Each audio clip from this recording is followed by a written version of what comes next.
Mais on n'a pas le choix. Ok. Sikoto Sola bien. Ok. Vraiment, je glorifie d'abord Dieu pour ce qu'il a fait. Que ça soit possible qu'un fils du Congo qui a appris la musique au Congo, et gloire à Dieu, il a appris la musique là où il apprenait la musique, j'ai eu la chance d'y être aussi.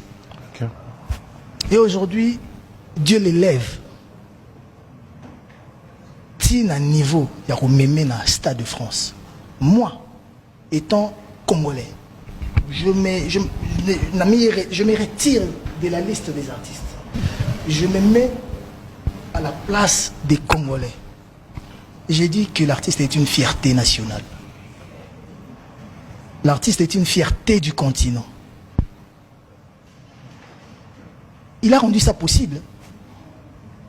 Hier, c'était impossible. Aujourd'hui, c'est possible. Peut-être c'est parce que lui, il a eu le courage de franchir le pas. Félicitations à l'artiste. Gloire à l'artiste. Et que la réussite accompagne l'artiste. Okay. Pour cet événement. La spiritation, c'est un billet. Tokende kuna. Bozalawana. Bo soutenir. Moi, Namboka Nabiso. Moi, Namboka Nabino. Artiste Nabino. Fierté Yamboka Nabino. Père continent Nabino.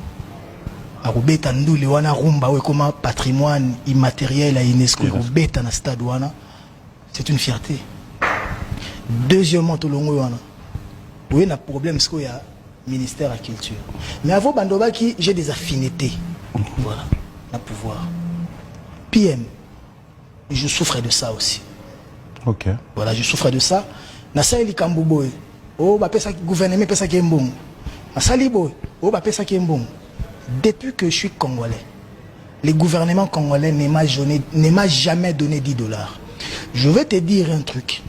On a été na Guinée équatoriale. Moi, la majorité des musiciens, 22 musiciens, ça l'accident. J'ai eu des musiciens dans coma, bakani makolo, banini tout.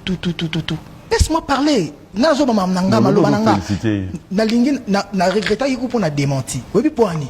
Comme il y avait rien.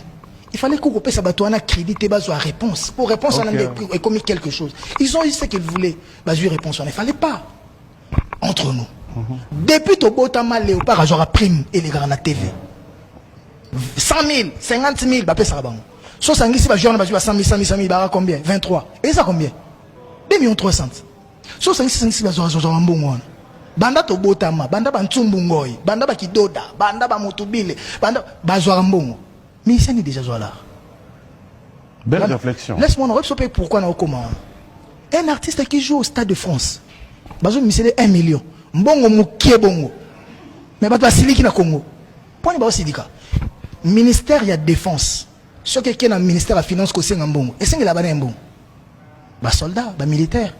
Ministère ya intérieur avec mon vieux Jacquemain Chabani. J'ai pas cité, il y a Nangai Boucha la Boamba, il y a Guy Mondianvita. Mon grand frère Jacquemain Chabani. Quand il part à la Banque centrale, et quand il part à la Banque centrale chez le gouverneur Wameso ou au ministère des Finances, et pas Emoko Libota, Ipakebo, Doudoun Fwamba. Oui, Bissomopo, non, qui s'engage n'est pas naé. Bande connaît ba télémi, ma bien qui s'engage n'a pas zouzé la ngamabe. Ministre Jacquemain Kenda Kuna Pouani. N'est-ce pas pour les policiers? Mais le ministre Liaou soit à qui la Banque centrale, ton anini, à Kenda pour la banane. N'est-ce pas fonctionnaire? Le ministre va travailler, tout. Ministre sport.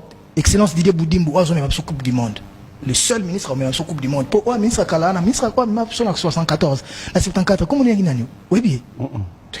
Mais on a même sur la Coupe du Monde à Touro, comme on est Didier Boudimbo, les génies blancs. Soit qu'il y a un ministère de sport, il y a qu'il y a finance, il y a un sportif. Et ce n'est que logique que le ministre de la Culture sera qu'il y a la Banque centrale, ton ministère de la Finance, à Sengue la artiste là. Laisse-moi t'applaudir. Laisse-moi t'applaudir.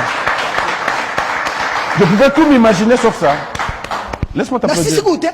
Il faut expliquer que tu ne peux bien pas passer un kanda. Ouais. Ministre de la Culture, pour la première fois ça la musala na ministère de la culture a singeli artiste congolais wa ko tombola drapeau ya Congo na France mboko to beta ba 12 ans to beta la musique té donc les Congolais ont oublié ça drapeau ne ko matawana pour na ko imposer culture na biso na mboka wana ba pese 1 million yo les gens m'envoie information l'équipe a 1 million to ba 2 millions ba le baga 200 millions 50 millions 60 millions 400 millions pour les artistes c'est 1 million mais 1 million on est makilé. Non, c'est pas logique. Tous les format. Sais-tu que nde to beta musique boy. Mbongo me utaka libanda batinda kango na Congo. Pour na artiste. Banzembo ba musicien so banda ba papa Taboulé, ba papa Luambo, ba Wendo, ba papa Wemba, ba Verambo, ba papa Chéri, ba Werason, ba Venanga ya ciel. Mbongo utaka libande yaka. C'est des millions de dollars.